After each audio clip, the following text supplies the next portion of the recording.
Stadia has been out for a couple days now. The general public has had a chance to test this service out, and once again I'm seeing a lot of mixed reviews. For some people it actually runs smoothly and they're having a generally good time with it, and the tech itself is kind of cool when it functions properly, and then for others it's just been too inconsistent for them to be able to recommend this to anyone, and that result is what I got.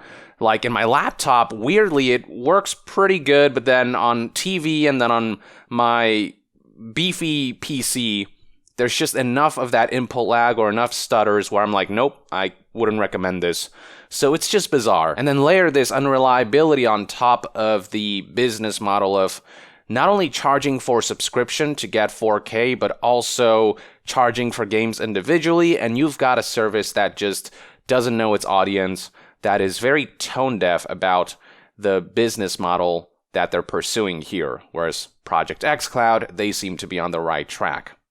Now, beyond all of that, I do want to raise attention to this misleading marketing campaign that Stadia is engaging in, especially with this launch trailer right here that I want to play and dissect, because there's a lot of statements made here that are not matching what Stadia has been as a launch product. So let's delve into the trailer. The trailer is kind of cringe, so, keep that in mind.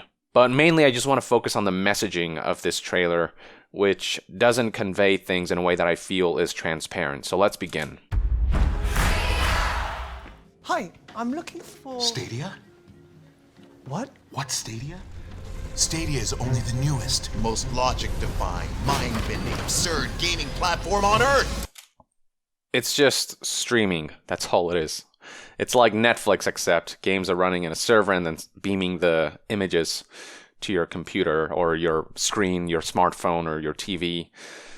So it's not as mind-bending as this trailer is making it out to be, but it's still cool tech indeed, and one that, if implemented properly, can shape the way consumers interact with video games. Forget boxes, forget consoles, just your games, your screens, and electric air.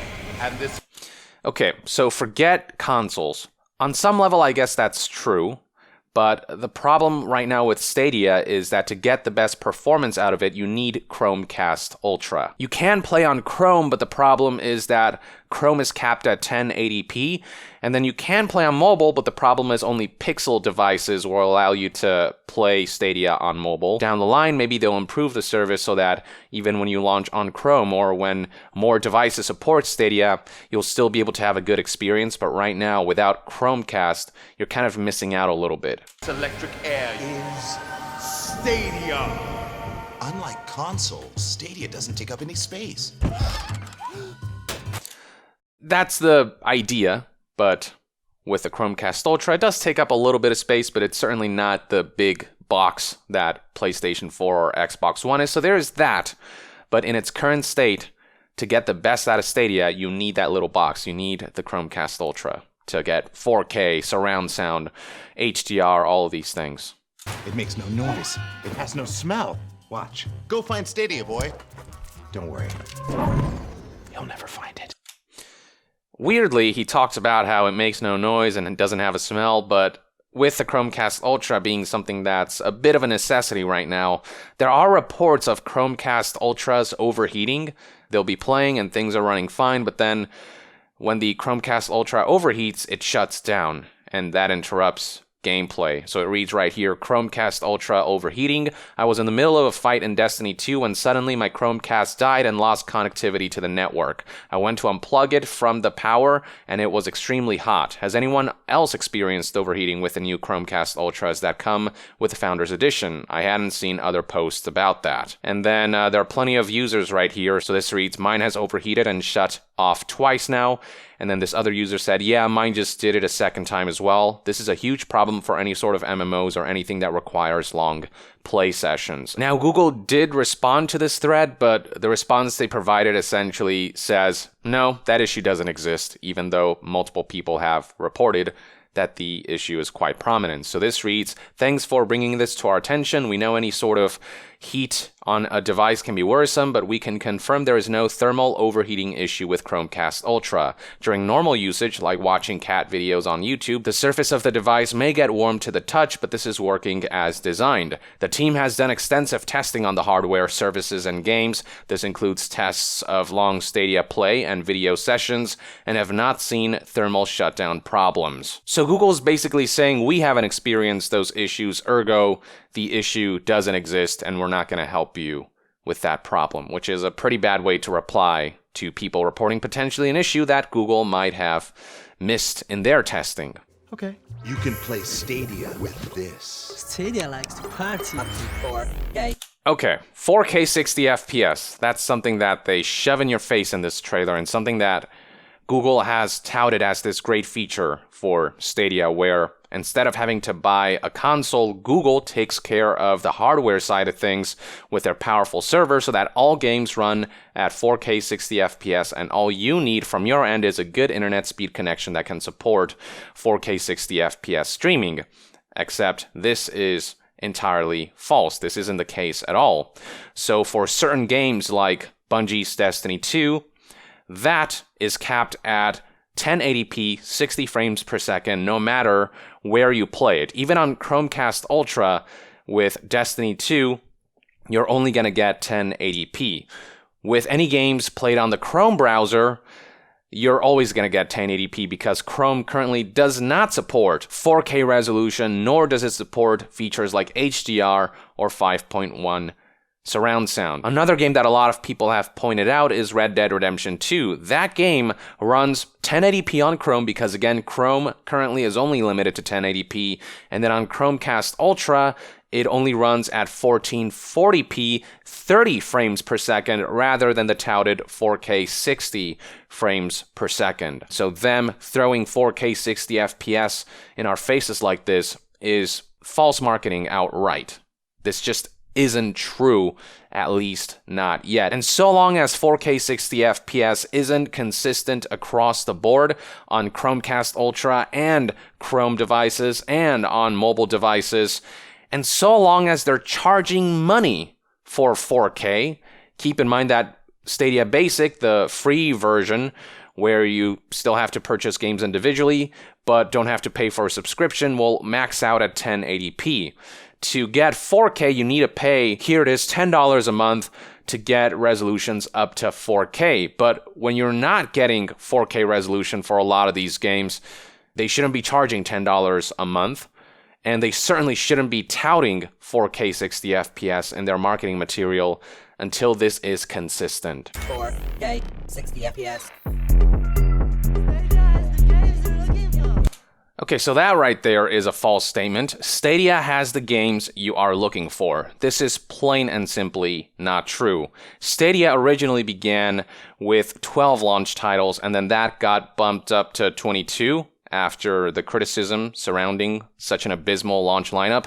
But even with those 22 games, a lot of these are games we have already played. The only Stadia exclusive new title is Guilt, a neat indie title that isn't the killer app that will drive people to Stadia. Everything else, full priced, and you can find these games elsewhere cheaper because they've been out for so long, and you're paying full price for access to these games rather than for the ability to download the games locally or to own them. And then there is the fact that the list of games itself is pretty meager, nowhere near the library of games that other platforms currently have. So to make a long story short, no, Stadia does not have the games you're looking for. That's one of the main issues with Stadia, the fact that it doesn't have any compelling software to really draw you into this service versus other platforms.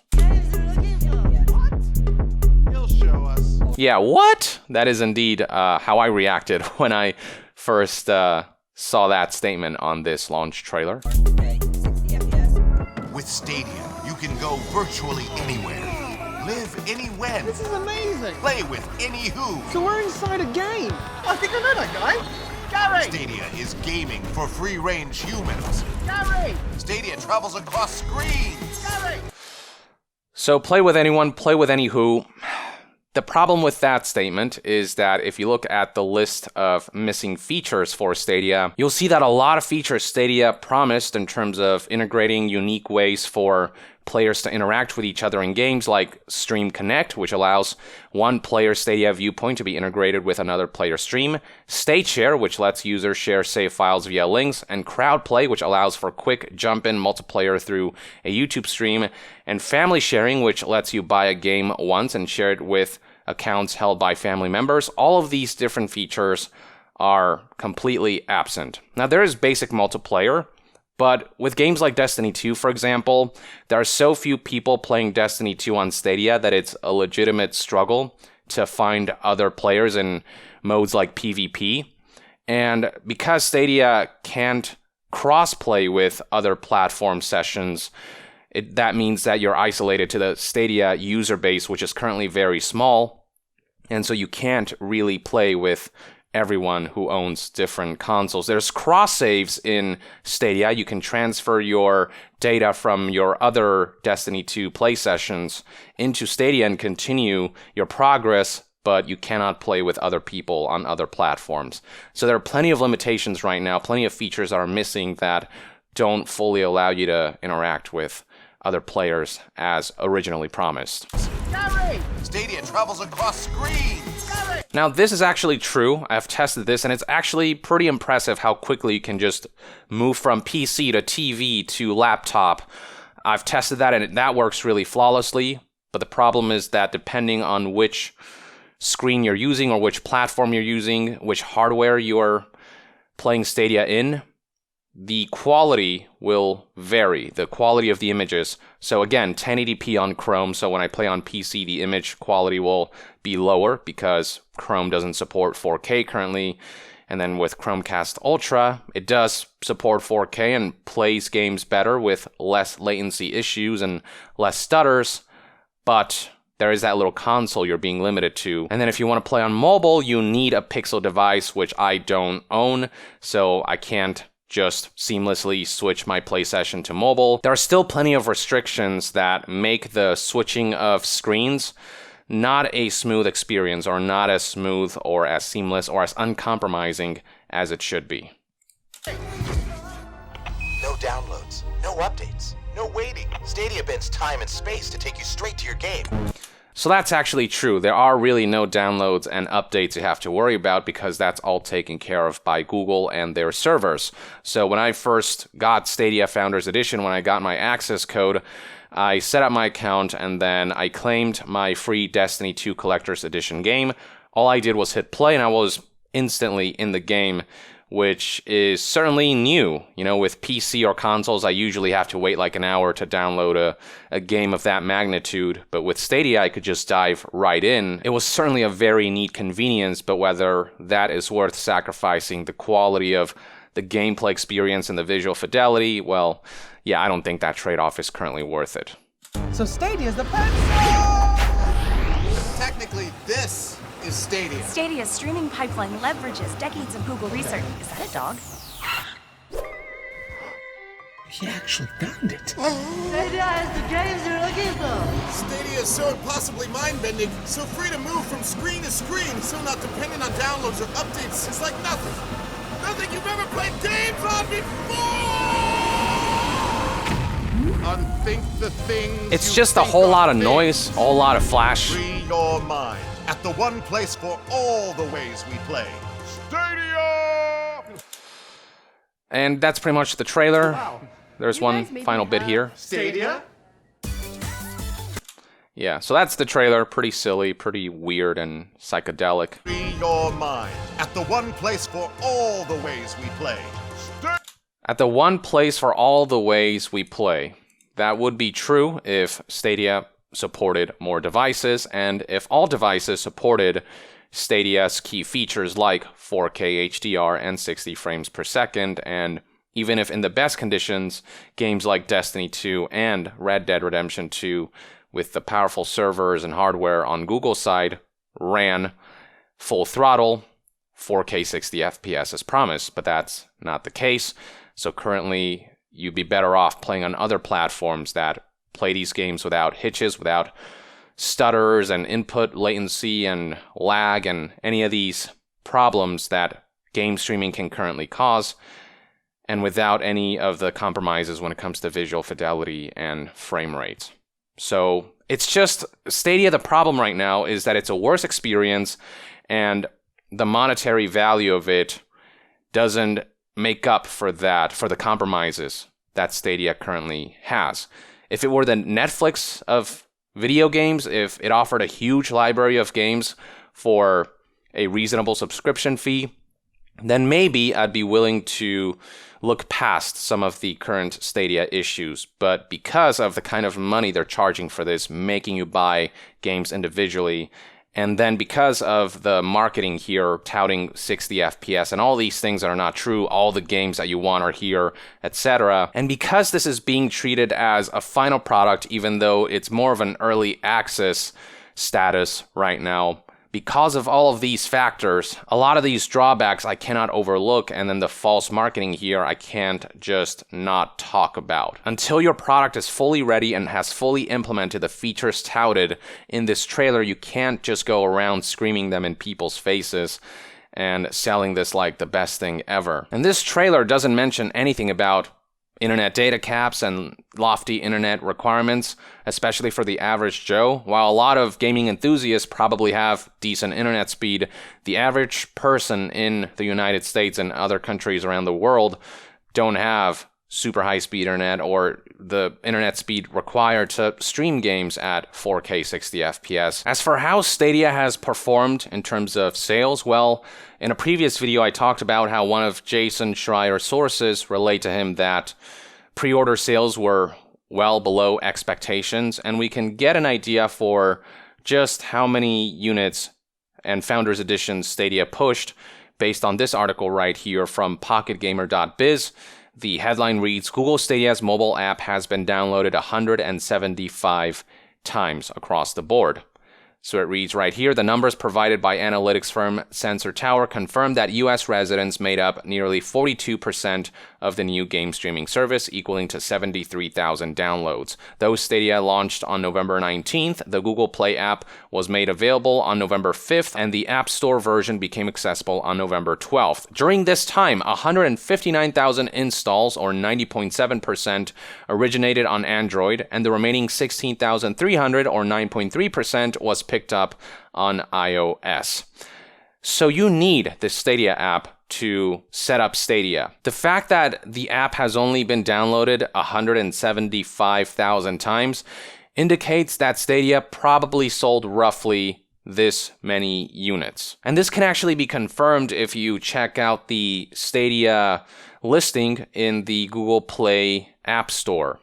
And you can see right here, installs over 100,000. Now, because this number is only updated in increments of 100,000, we cannot see an exact figure, but according to analysts, the number is close to 175,000, and that kind of matches what we see here. Regardless, even in the best case scenario, 199,000, we are talking about a console launch, a platform launch where only less than 200,000 people actually bought it. And those results are certainly not very good. That's pretty damn rough. Now, only time will tell how much this number grows, but I think it's safe to say that as of right now, Stadia has not really captivated many people. It's only captivated hardcore tech enthusiasts who are curious about the technology and very kind of niche audiences. But so far, Stadia just hasn't gained a lot of traction because it's just not worth it right now. The technology just isn't there, and it's just not a finished product. It just plain and simply isn't, and it's being treated as one, and the appeal of Stadia just isn't there. But anyway, this is where we're at with Stadia. Mainly, I wanted to highlight this Stadia launch trailer that I just think is rife with misleading statements and marketing fluff that will disappoint a lot of people if they base their purchase off of this trailer alone. I think this is a trailer that needs to be released a year or two down the line when Stadia actually does have all the games you need, when Stadia does actually allow for consistent 4K 60 FPS streaming across all devices, when the service doesn't actually require Chromecast Ultra to get the best out of it, when the service actually implements all of its features. Then maybe you are allowed to release a trailer like this. But until then, this trailer just shouldn't exist. Let me know in the comments below what your take is on all of this, and if you have purchased Stadia and experienced it, let me know how your play sessions have been like. Have they been smooth? Have they been rough? What's your internet like? And how does that compare with other people's experiences? Drop a comment below, and to be further updated on all things gaming news, reviews, and discussions, stay tuned right here on Young Yeah. I'll see you guys next time. Young out.